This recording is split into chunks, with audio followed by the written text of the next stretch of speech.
FSBOs, okay, bring the next one's expired listings. That's a good thing to work on. It works. And but somebody that's had their house on the market for a long time, their listing's expired, and there's an opportunity to go put a deal together with them. How did you find those? And Realtor. Now, on an expired listing,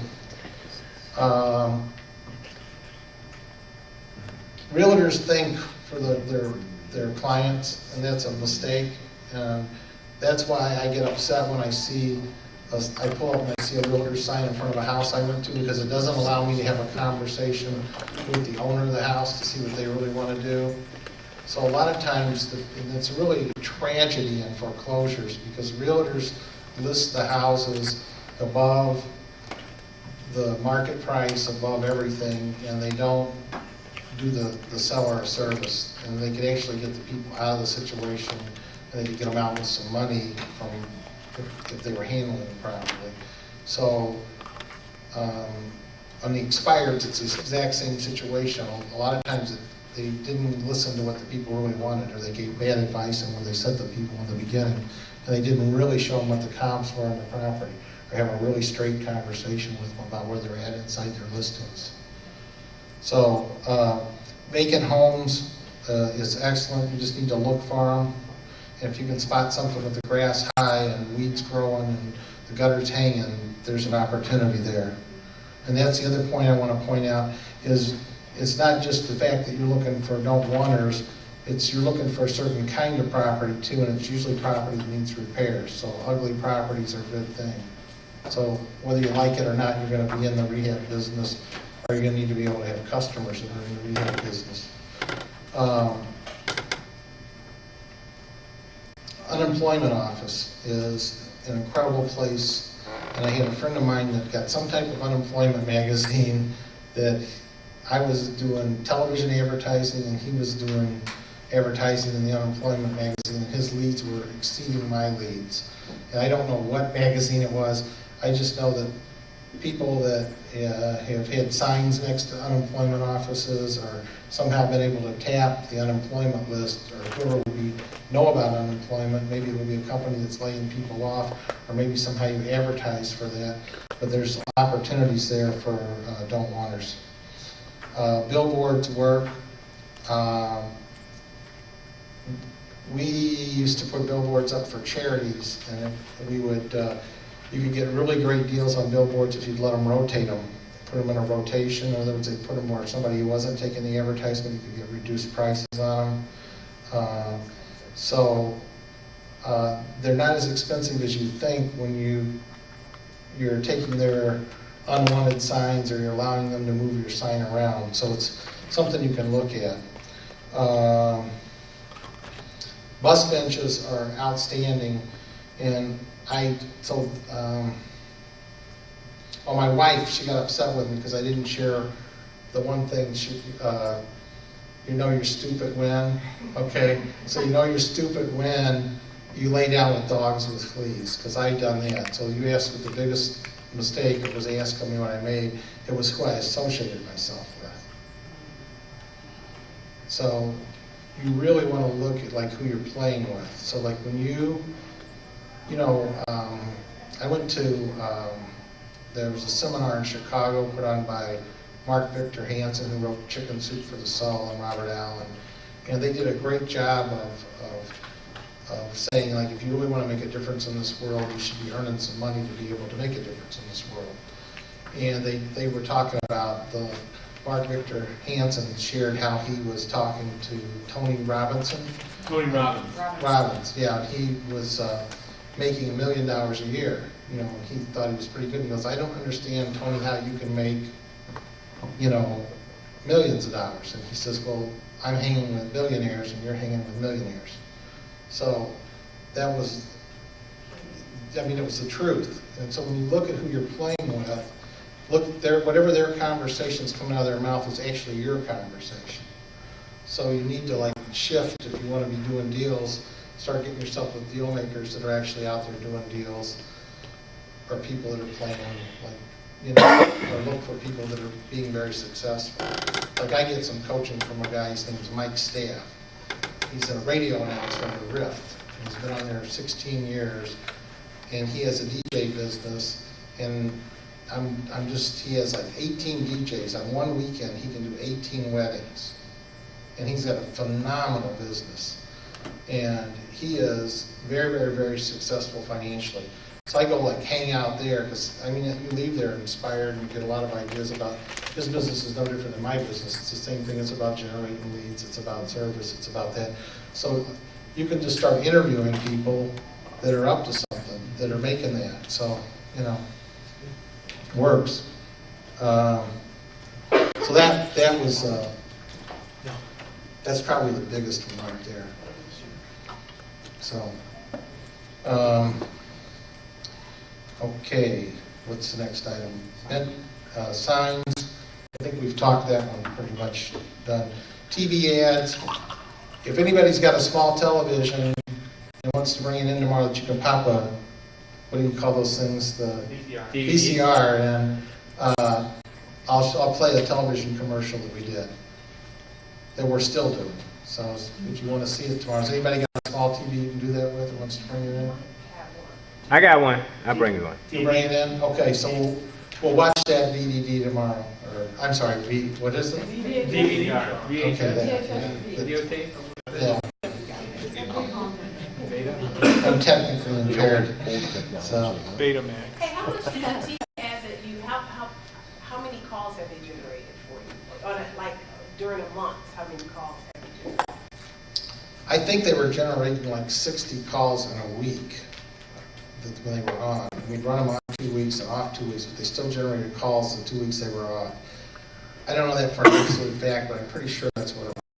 Because I was dividing the leads every week. So we were spending $2,000 a month at that time. Now what I've discovered is that I was on like, I was on WB, so I was on Soul Train. I was putting some stuff in some certain areas that were more expensive. And I was getting just as many calls when I was inexpensive. The don't-wanters that are up at night that can't sleep because they lost their job in that. I think you'd be better off to target the late night on that. And they're an expert in television advertising, so. What would you like to ask me about television? When like if you were gonna put I'm gonna play a commercial in the morning, I'm gonna ask you when would be the best time to put that commercial on. You're not wrong. You want to go to where the people who are financially distressed are actually watching television. If I had to guess right now, where guys that have lost their jobs are watching, they're probably watching Spike. You were looking for $1 a holler television. That's narrowcast cable, not broadcast. Because you're going to pay a lot of money to be on Oprah. You're going to pay a lot of money to be on Wheel of Fortune or Jeopardy. But you could go, if you watch where the infomercial guys are buying their time, those channels, and if you're looking for the programming, where are guys with insomnia or gals with insomnia watching? Well, if you wanted to get women, single women, head of households, you've got the WE network, Lifetime. Those are probably the two best for inexpensive. Maybe Oxygen, which Oprah has a piece of. But once again, if you want the guys, you probably couldn't afford ESPN, but you could afford Spike. It's only a couple years old. That's probably where I would be advertising. Okay, can I talk like your expertise, or is that okay? You can say anything Okay. you want. It's your Larry's actually famous. It's Larry Korn. He was on television around the clock. Ask the Attorney. So that's who's in the room. I had 15 years on ABC Radio. I did the Ask the Lawyer radio show, which was the first legal question and answer show in the United States. I stopped that in 1992, and I was the first advertiser on TV in Michigan, legal advertiser. I started in 1982 and advertised up until 2003. in this market. We were also in Pennsylvania, Texas, Arkansas, Mississippi, Wisconsin, a few other states. So I had a little bit of experience in marketing. Yeah. So we'll show the commercial tomorrow and then get his expertise and where it should be. It's pretty good expertise. So, but basically what we discovered, like, is because you track when the ad calls come in, but the late night stuff where your commercial's gonna run you $25, $50 is as good as the prime time stuff that's running $400 or $500. So it's an effective method. So I don't know if that answers the question. There's a woman named Ronnie Deutsch who does bankruptcy advertising late at night. She's going after the exact same demographic. So if you see somebody who's advertising to the same market, people in financial distress, that's where you know if it's working for them, and she's been on for several years. If they're on a long time, they're only on a long time because it's working. And how do they know if it's working? Television is a concept called direct response. If you show the ad and the phones don't ring, You're on the wrong you're spot. fishing in the wrong hole. So if it's been running for a long time, if you see the bankruptcy people late at night, make a note when you're surfing. Where are the bankruptcy lawyers advertising? They're trying to help the same people you want to help. That's really good, thanks. That's $1 million tip here. Okay. Newspapers. That is a very, very effective way to buy houses. Now, you want to look to be in newspapers where you don't have a lot of competition. So you can go with the smaller publications, church magazines, what Metro Times, is that one in Detroit? What are some papers that are smaller papers? Real Detroit. Yeah, Real Detroit. So you want to go in there, I buy houses for cash in any condition. And if you're going to be in like Detroit News and that, you can go in the Sunday, go on the website. You want to figure out with the local papers how you put yourself at the top of the list. Like some papers have, like if you put asterisks in there, or you put AAAAA, they'll move you to the top. You've got to find out how you get at the top.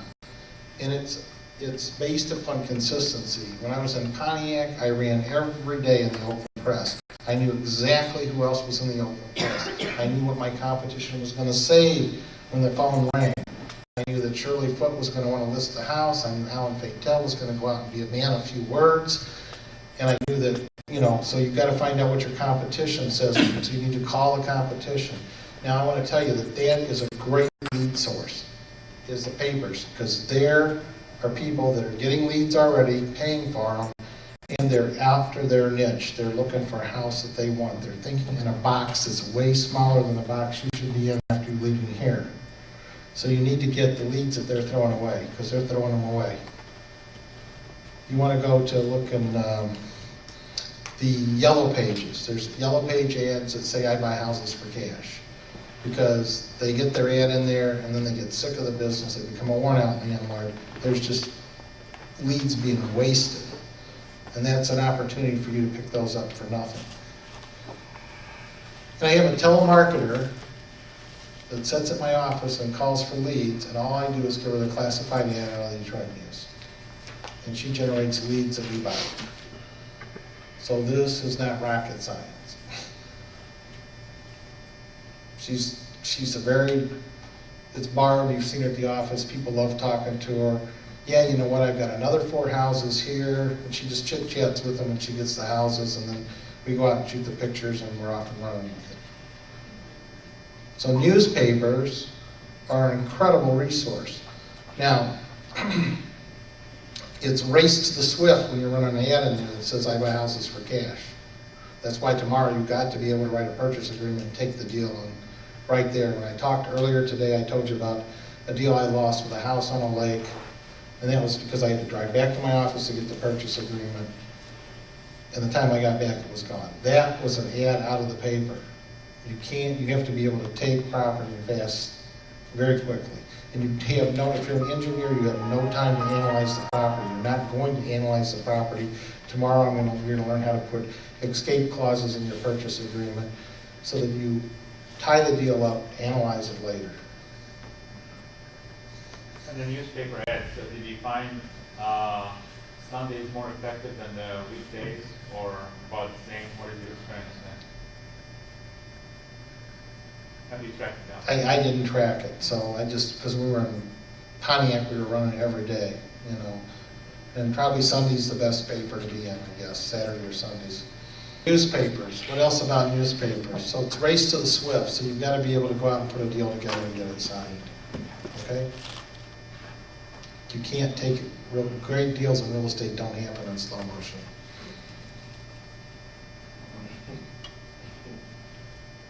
Email broadcast. Now that's something that's available to you if you want to do inside partnership with me or create your own. And I'm going to recommend you create your own. You need to capture every email address you can get. You need to find some type of system where you can do broadcast. In all these group meetings you go to, you want to start capturing emails. You want to create something on your own website that when somebody sends something to you, that you can capture their email address too. Like I'll send you the 7 secrets of, or I'll give you my free email, or I'll give you something in exchange for your email address.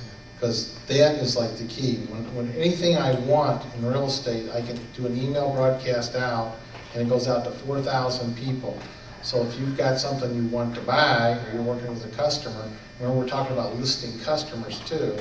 So when you're at these meetings, if they say, I want to buy a house in West Bloomfield at da-da-da-da-da-da, all I have to do is do an email broadcast out, and I can get back a whole list of people that want to sell at that. So it works very well. Mark, are you familiar with any particular software that is friendly for doing email broadcasts that is not too expensive? Can you share them with us? We have a web guy here. Yeah, most web servers, like if you have AOL, anything like that, you just have to, if you're gonna send, like Mark's got a list of 4,000 people. Right. You have to, if he was using AOL to do that, and I don't think he is, but for example, you have to tell AOL, this is what I'm doing, you know, I have permission to send this out.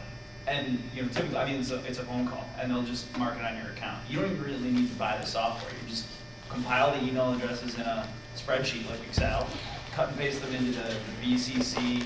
Make sure you do it in the VCC, because you're blind copying. You don't want, because what you'd end up doing is giving everybody your email list if you know, send it out. And then it's just that easy, so. What do you do for a living? Internet e-learning person, So, like online e-learning programs. That's the day job. yeah. Do you create websites? Yeah, I know how. I mean, I don't typically do that, but yeah, I mean. So that works very well, so I'm my only point. So REOnetwork.com we talked about, that would be where you would go find what? Test question. REO properties. REO agents BPOs. and BPO agents, okay? Okay. Brochures and restaurants, you've gone to placemats and restaurants. I buy houses for cash.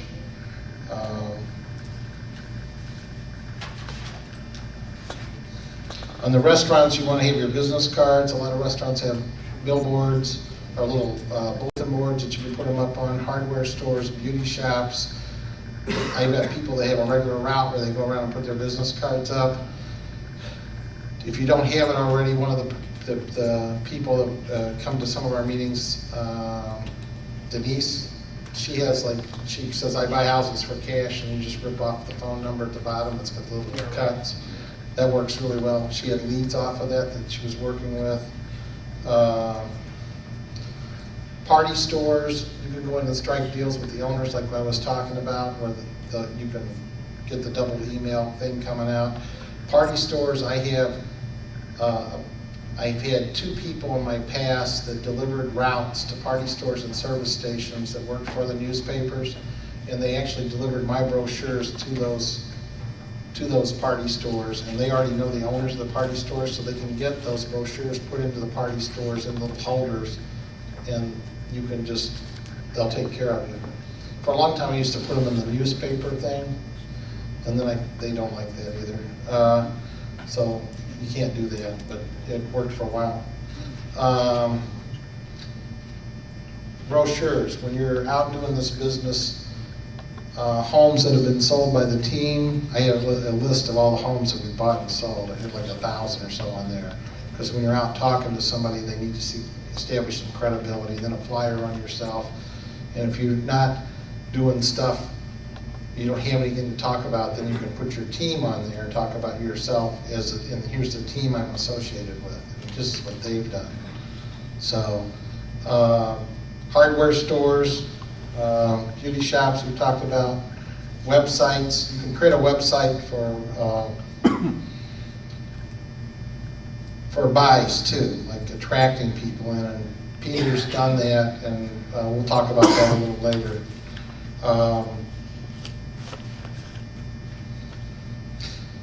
On your leads, and it'll be on by Tuesday, and if tomorrow, or if somebody wants to pass a sheet of paper around and give me emails, then some of the forms I'm going to talk about tomorrow, and some of the stuff I'm going to do today, I will email you those forms.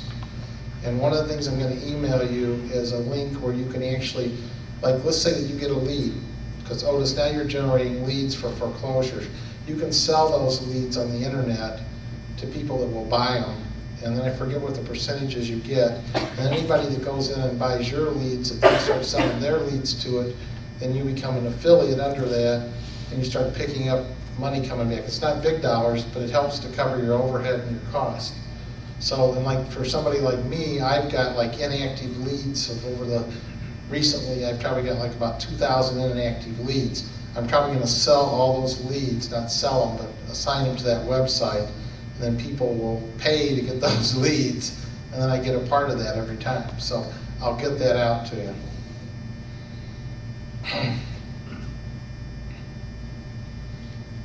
Okay, so what's the next slide? That's what's illegal right there. So, and that is my sign. So that's, okay, business cards. Those are the cheapest things you can do. And the more of those you can get and hand out, the better. And just something simple, and it works. What's our next slide? Okay. The pre-inspection checklist, that's in your folder, so I'd like you guys to pull that out because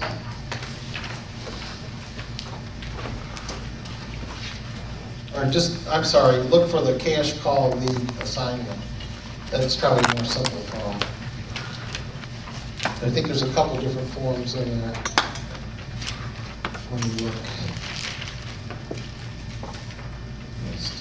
Yeah, there's actually two different lead sheets. One's called pre-inspection checklist. It looks like this. And then the other one is like a cash call lead assignment. So let's take the one, the bigger sheet first, and I'll just hand it back to you.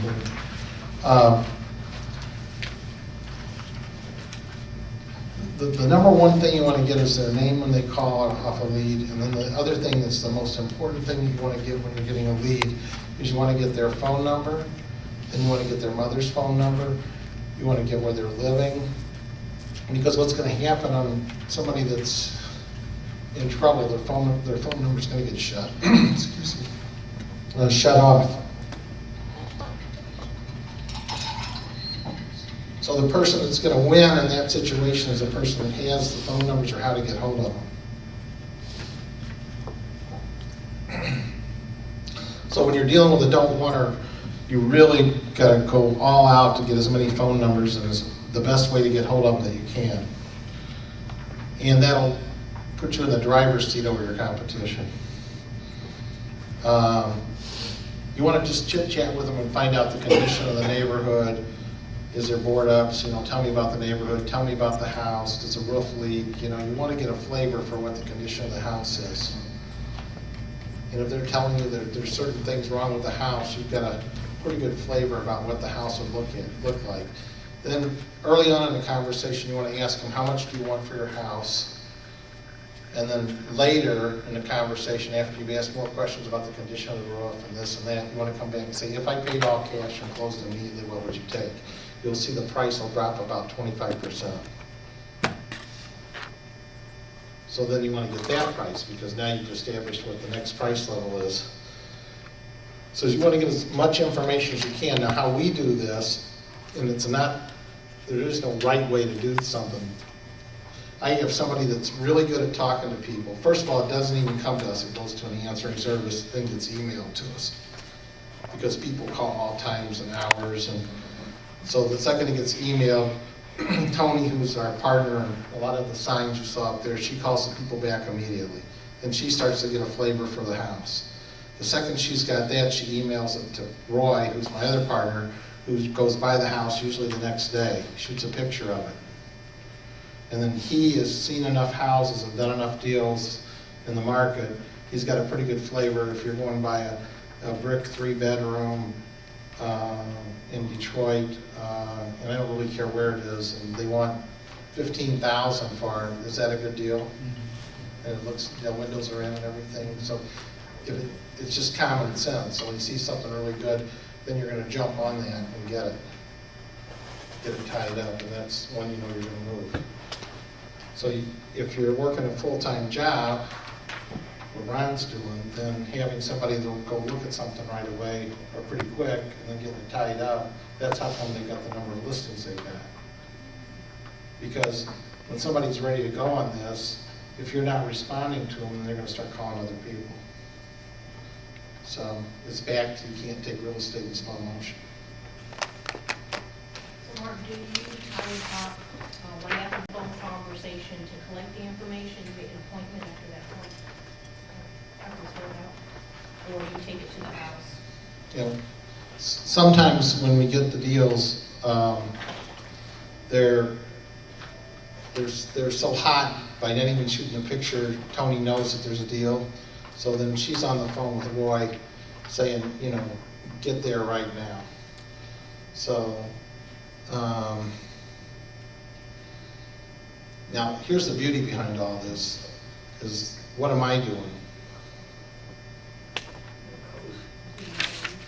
No, I'm not doing anything. It's called passive income because I am not in the system. So you can create the same thing for yourself. Now, yeah, I'm coaching. Yes, the second they've got it tied up, if something's not moving, then I'm looking at it from a problem-solving standpoint. I'm also trying to work on lining people up. But we've established certain customers that I established those customers originally that Tony's now selling the inventory to. So I've removed myself out of that system in totality. And that is the best moment in your life when you can do something like that. Because they put the whole deal together and closed it on a system that's been set up. So there's some questions you want to ask on the lead generation point. You want to know what the motivation of the seller is and what the reason is. So if they said that they need, that they've got a mortgage on the property, Tony's question is,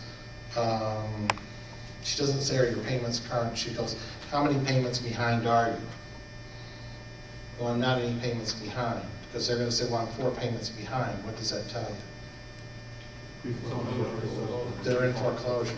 They're in pre-foreclosure. Maybe. So, you know, it's just, so she's got a really good flavor for it. Then she's gonna, there's a checkoff list here for you because you want to make sure they've got the original deed.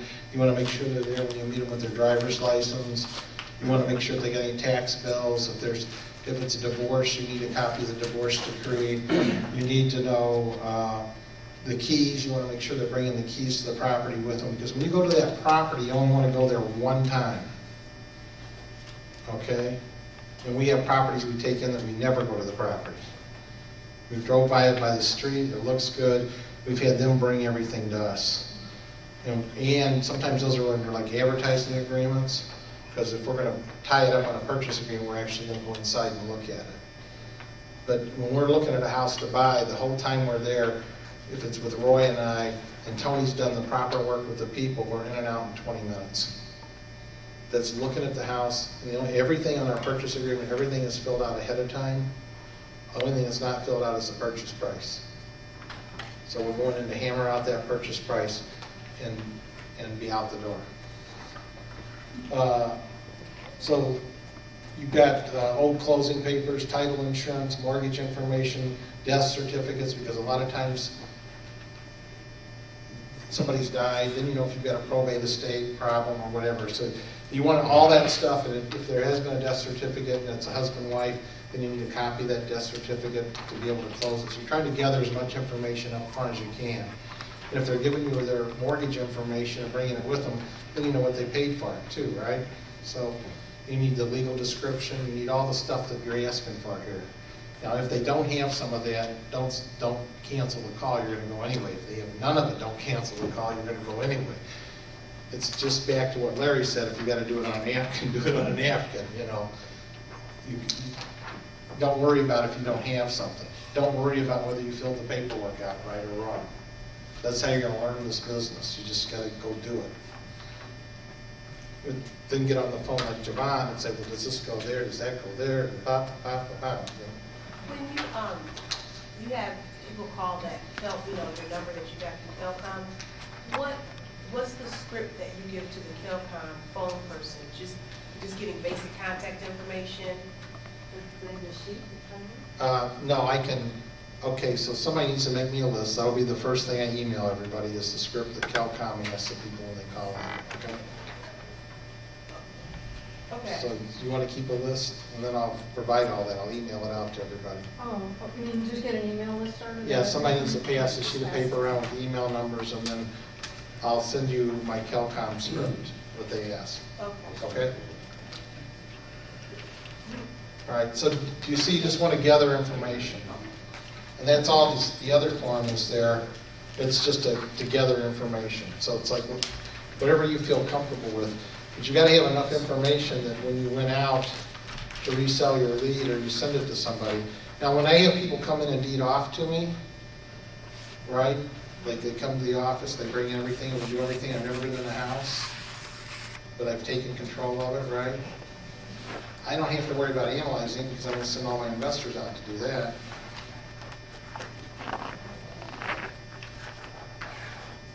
So, do you follow that? I mean, it's like you want to eliminate your work process as much as you humanly possible.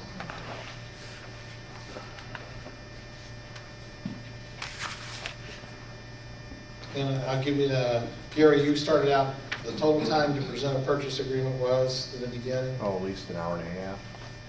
4 hours? 2 hours. 2 hours. And now it's Because that went down over to- every clause. Yeah, now it's down to, Jeez. Oh, a half hour, 40 minutes. Getting better. So. the most important clause for me to go over with somebody that will not have, I won't have a problem with, instill total confidence in them, is like show them the attorney clause. It says that they can cancel this contract, and then you put in the number of days, 3 days, 4 days, that they should take it to their attorney, they should have it reviewed. If there's anything on here that's wrong, they get the right to cancel it. That does not, I do not have people canceling contracts. And if you've gotten right there and you're the first one there, they actually have a lot more faith in your ability to get something done than somebody else's. Whatever you resist, like them going to an attorney, that's what's going to happen. So it's whatever you resist, persist.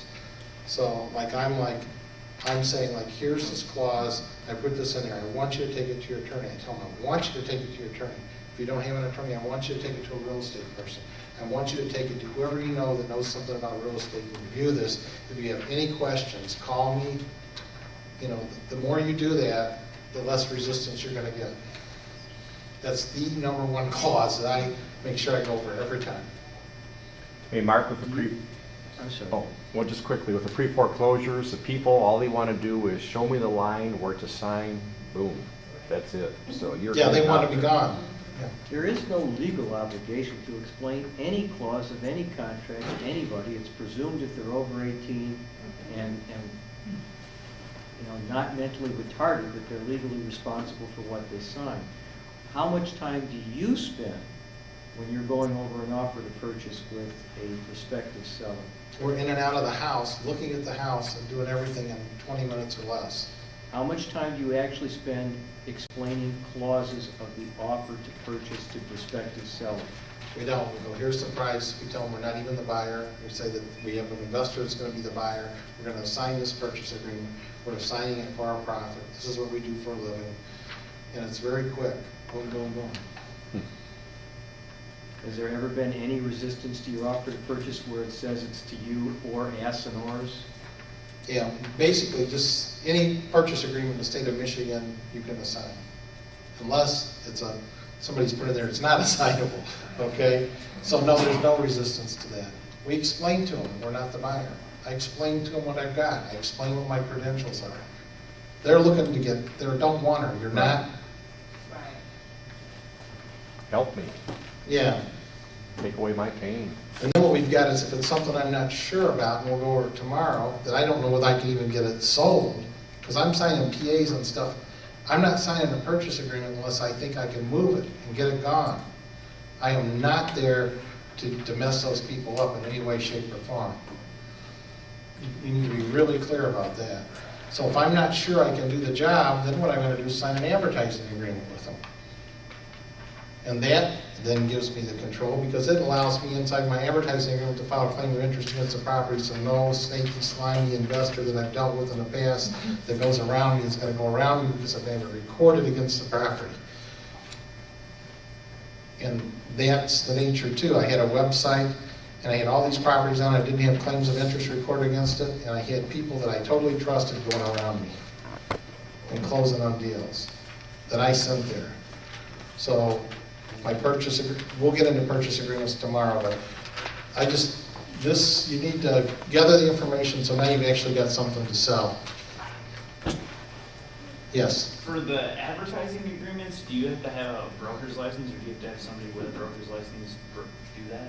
Or? Okay, well, I'm not an attorney, but this is my understanding, and I'm quoting Lori, who runs Middleton Real Estate School. According to her, and according to all the articles I get, the aggregators, or the people that are creating these advertising agreements and websites identical to mine, are not realtors. Ours is a real estate website, and it says we're realtors and all that. And what's happened is the multi-list services in those different states have been coming after those aggregators and bringing suit, and they're losing every case. So what's happening to the real estate industry is the aggregators without the license are winning everywhere. Because all it is an advertising agreement. It's an agreement that says, I'm going to advertise your home on my website. If I bring you a buyer, you owe me a fee.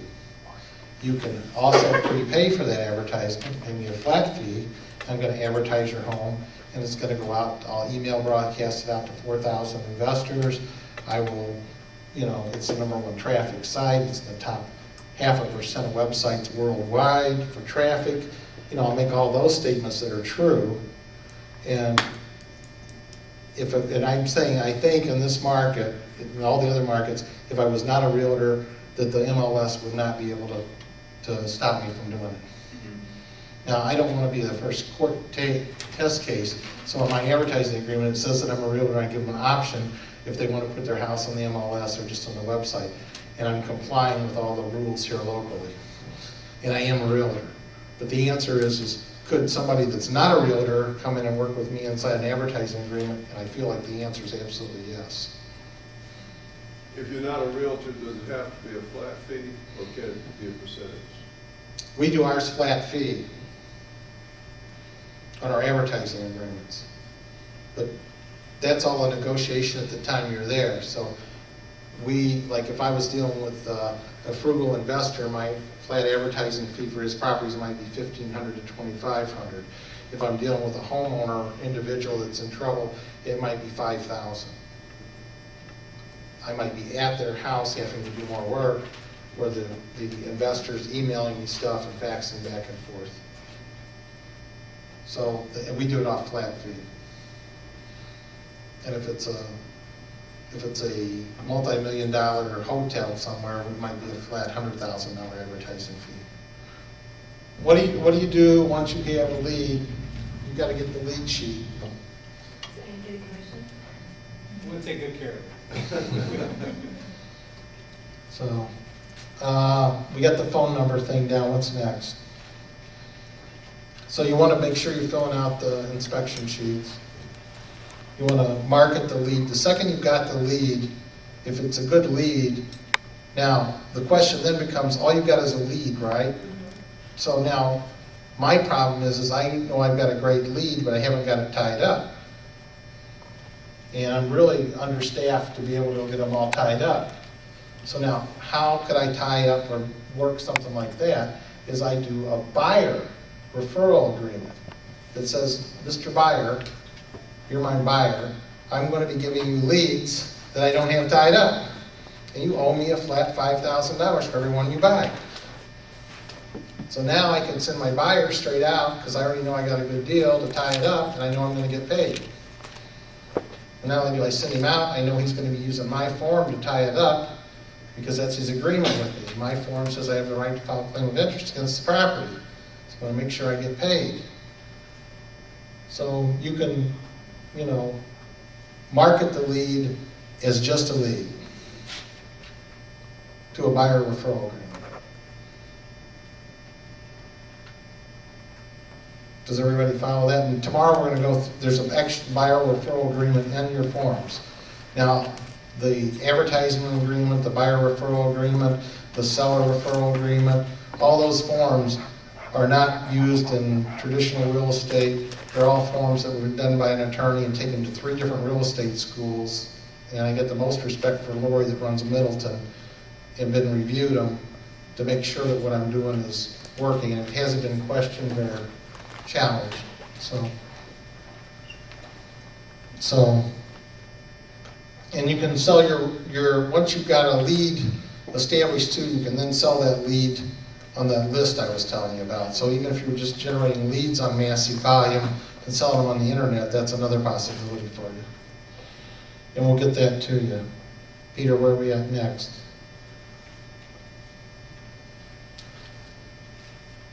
Okay. So do you want to spend a minute going through an advertising agreement? Because everybody in the room could use one of those. It's not, you're not violating any laws to use one. It just needs to have the realtor's signature on it, because that's what we agreed to. You want to, they're in your forms packet.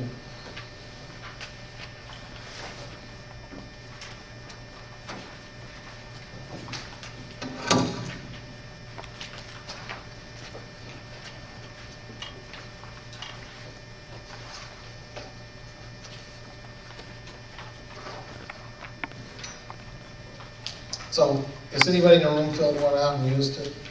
Anybody? Okay, Mark, I need to stop you. Okay. I have no idea what you're doing. You need to, not that, you need to tell me what you're doing now. You need to look at me and tell me now we're getting ready to, because looking at you on television, I don't know what you're doing. Okay, fine, thanks. So what we're about to do is we're going to look at a way what you can do with a lead when you generate it. Another source for you is to get an advertising agreement.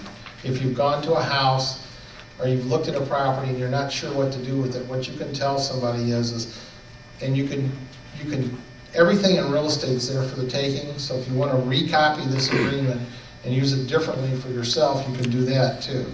So what you want to say, what I say to them is I will get your property on a website that's in the top 0.5% of websites worldwide, gets that much traffic. Here's the website, you can go check it out. I'm going to put that house on there with a picture and all the information. I'm going to do a broadcast email out to 4,000 people. And this is properties that I'm not sure I have an exit for. And what I discovered was when I'm going out and evaluating properties, stuff that I see that I don't think will ever sell, and there's no exit for, nobody would ever want, and in their right mind, sell. And the reason I know that is because we represent charities where people donate challenged properties to charities. And there's no way some of these properties should ever sell, nobody in their right mind should ever buy them, and we sell them. And I'm just dumbfounded over it. And when I go out and look at properties, I look at properties that I feel should sell very quickly, that are great deals, that sit there, and then somebody I've got an advertising agreement on that I didn't think would happen, happens.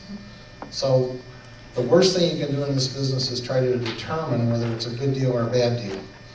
Because what happens is when you go out on the street with this, you find investors that want to have every house they've got on one street. They want to own the entire street. Or you've got a neighbor that wants to buy the house, or you've got, you can't try to figure stuff out. So this allows you to control the property even when you don't know what the exit is, and you can be really straight with the people and say that. What is that paperwork called? It's called an advertising agreement. It's a real estate advertising agreement. That's all it is. It's you're saying, I'm going to advertise your property on a website. I'm going to do email broadcast out, and you owe me a flat advertising fee, and I'm going to put the house on there for a certain amount of money. And then the information I need to have about that property is on the last page, or the last couple of pages. This fee is paid only if the house sells? They only owe the money to you if the house sells. So this has no realtor on the property. You're acting as more or less for sale by owner with you being the advertising? Well, this particular form is a budget realty form, okay? Right. And in this form, we give them the option whether they want to list the house or not. And in this form, we're only getting it signed by a realtor. But I'm saying in the market, you can do advertising agreements. And inside this agreement, we can split on the advertising agreement. But we're doing it as a realtor because we want to have the option, if they want to list it, they can. And only the realtor's signing the form. So you're working as an assistant to the realtor. Okay, questions? Because I'm a realtor and I'm working within this organization, I'm pretty much better off doing half of this and the other half is paperwork from my office, correct? Absolutely, you could do a referral agreement back from your office. My broker lets me use his paperwork. So. Absolutely, you could do that. Now, you talk about when you don't have an exit strategy. So I'm trying to think of a person that's in foreclosure and I don't have an, or am I just mixing stuff up? When you go out and you look at the property, okay, I'm only signing a purchase. If somebody is losing their house, we're talking about two different things. So Okay. let's All right. break them down. First of all, if it's a pre-foreclosure and the people are going to walk away, I'm going to take the deed off, Right, right? right. And I don't necessarily have an exit strategy, Right, okay? exactly. If I go out and look at the house and they want to sell it for it's a brick, 3-bedroom, they want $15,000 for it, I'm going to sign a purchase agreement. Pretty much anywhere, okay? So that's like a no-brainer for me. I'm going to sign a purchase agreement buying it. Now that, I'm going to put on my website, and that purchase agreement, I'm going to assign the purchase agreement to a prospective buyer. That's why I'm getting the purchase agreement signed. If I look at the house and they want $40,000, it's a brick $60,000 neighborhood, then I'm going to sign an advertising agreement because I'm not quite sure what my exit is. If I can't list it, I would list it too. I'd do whatever works. I just got an exit for it. A lot of times when people are in foreclosure, they will not list their house because they don't want their neighbors to know. They don't, even though they just, it's where they're at. They don't want to do it. So you get an advertising agreement. So At least one you're able way to or market. another, advertising agreement or listing? No, you can do both. If you want, you can do both. And for those of us that are not realtors, Advertising agreement only. you just take the real estate name off your contract? Not if you want it to be advertised on my website, I'm going to be involved, and I'm going to be Oh, okay, signing, I I'm going to be get you. doing it with Okay. you, okay? Okay, yeah. But you could use the same concept. So in your packets, there's 3 separate forms, and we're going to be talking about one of the forms. The 3 forms are real estate advertising agreement, buyer lead referral agreement, and seller referral agreement. And there's a difference in each one of the forms. One of them is the seller. You go to the house and they don't want to sign an advertising agreement with you, they don't want to sign a listing agreement with you, they don't want to sign a purchase agreement with you, but you can tell them, well, I can bring you a buyer to look at your house. So this is like a one-party listing.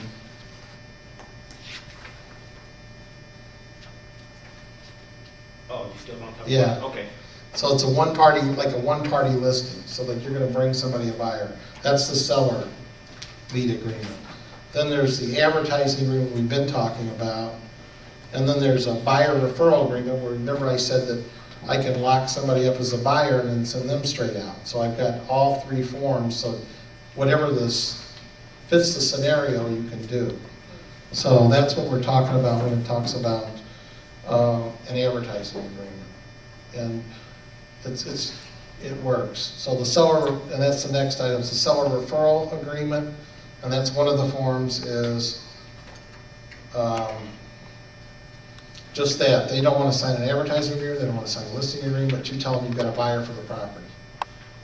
Then what you've done is at least you've locked them up for a commission or an advertising fee to be able to get on that, or agreement, a fee agreement. So. Mark, what do you do to ensure that you get paid when the property is sold? Well, each agreement has the right to file a claim of interest against the property. So in the state of Michigan, if you file a claim of interest against a property, you have to have the right by contract. So in our purchase agreement, it has the right to be able to file a claim of interest. And what I mean by claim of interest, we're going to record at the county, at the Register of Deeds office, a claim. So when somebody goes to buy it, that claim's going to clout the title. In other words, they're not going to be able to purchase that property unless that claim gets released. And that's going to protect our interest. So all these agreements allow us to file a claim of interest against the property. So that's how I'm going to be protected in every agreement. And, you know, it's back to what stupid is. And I mean, I had to learn that the hard way over and over and over again. People taking advantage of me. And it's what kills you is, like, I had one particular mortgage person I was selling stuff to that I thought was so committed to me. And then I found out, because then somebody else burned me, I said, that does it. We're filing every time, I don't care what it is, we're filing a claim of interest, because we've got the legal right to do it. So we started doing that, and I found out that somebody I was sending a ton of business to was going around me. He would just cherry pick them. So, you know, we were going to be totally cut out of the deal. So the claim of interest is claimed at the city courthouse, where would you go? I mean, County records. Register of Deeds in the county that the property is located. Okay. If you're in Wayne County, it'd Oakland, be in Wayne. 1200 North Telegraph in Oakland, And, the Monroe. Monroe Street, Monroe Street. where Greektown is. Or right, we're in the same building as Fish Bones. Okay. In Greektown.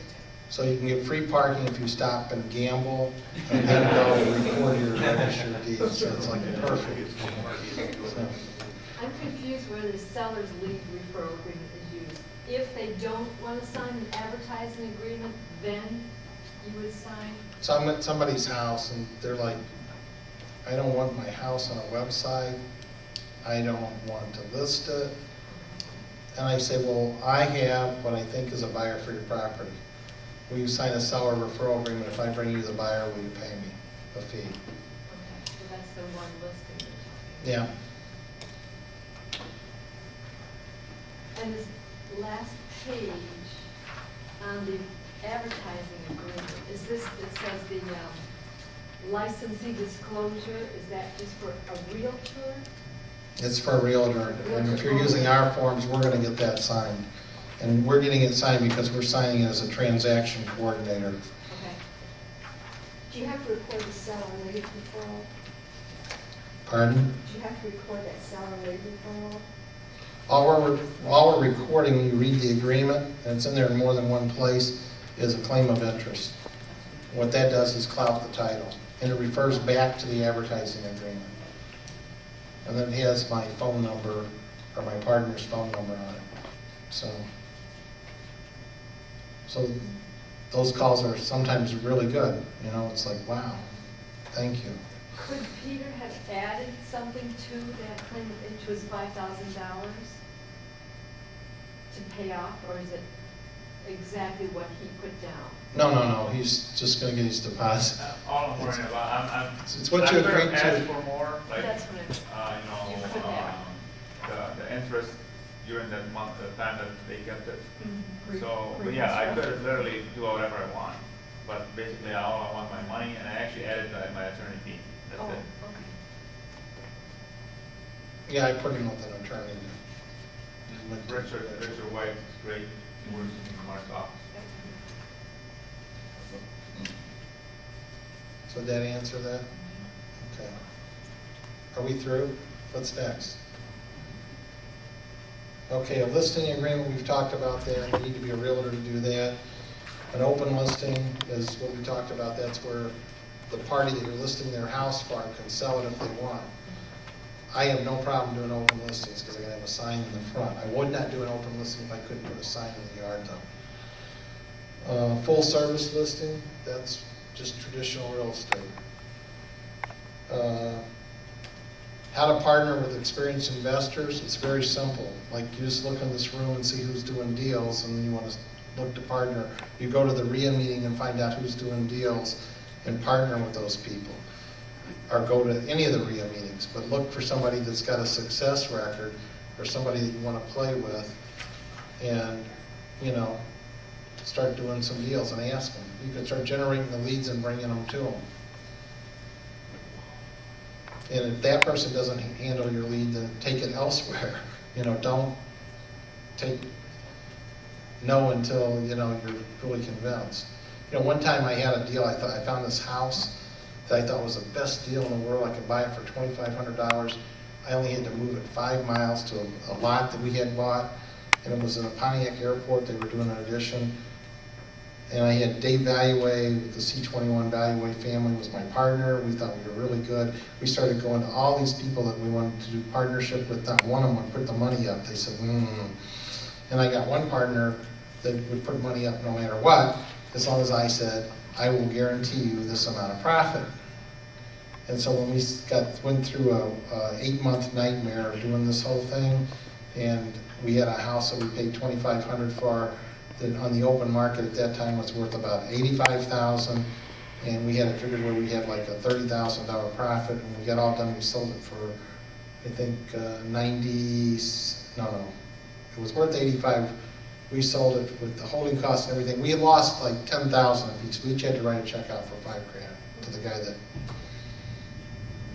So he won really big, and he was ready to fund another deal for us if we wanted to do it again. So I'm just saying, if you can't find anybody that wants to buy it, and that's the beauty behind doing the lead generation. If you can't find anybody, you then know you've got a bad deal. It's that simple. And that's usually the advertising agreements because I'm not sure about them. And it's not that I don't make mistakes. Sometimes I do tie something up that can't move, and then that's a mistake. But I'm not obligated to buy that property. So, and tomorrow we'll get into how not to get yourself obligated to buy that property.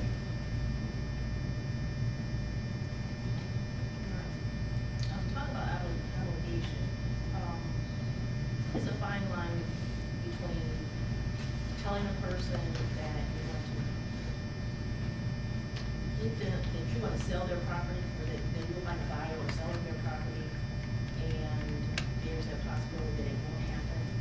You talk to her about language or things that you can say, so that you don't give the illusion as if you're being obligated to do that, to sell. Yeah, just really direct, straight communication. I'm not sure I've got an exit for this, but what I do know is it'll get more exposure through me than anybody else in the market. I'm the one that has the 4,000 investors I can email to. I'm the one that's got the website. I can put it on the MLS and put it out to 9,000 realtors. I can put you on 1200 AM at 1 o'clock this Sunday, and we'll talk about your house on the radio. You know, what do you want? I mean, that's you know, that's what you want to say to them. That's what I'm looking for. And you know, that's what I can do, and there's no guarantees. The lady that came to the preferred investor meeting the other night that was in, that wanted to do the lease option, did you see how you could put her at risk? Mm-hmm. And it's just a straight conversation. I said, do you have a problem if I put you at risk? Because I want to make sure I'm going to get paid. But I'm going to represent you in this deal. I'm going to represent you to where I'm representing you, the tenant, to get the best deal you can, but I'm going to tell you that I don't want to go to work and I don't want to have the mortgage guy working on it unless I can get the deal through, and I want to make sure I'm going to get paid. So I'm going to make sure you're at risk to buy the house. And I explained what I was going to do, and she was okay with that. Because there was something where I was going to go take a leap of faith to put a deal together that may or may not ever close with very little money. And, well, I guess I shouldn't discuss what happened, but I'm just saying that's the same thing when you're with a customer. Just be real straight with them. And we'll tell them we're not buying the property. And it's unbelievable the people I bump into that are telling people they're gonna buy the property, they're gonna do this, they're gonna do that, and they're not the buyers. All they're doing is assigning stuff, and all that does is set people up for drama. And Tony that I work with, she actually, when we tie something up, she does a net sheet for the seller, so he understands exactly what he's gonna get, so there's no confusion. So,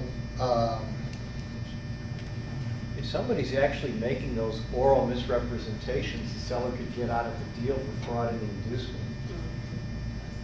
So no one should ever misrepresent what they are or what they're going to do.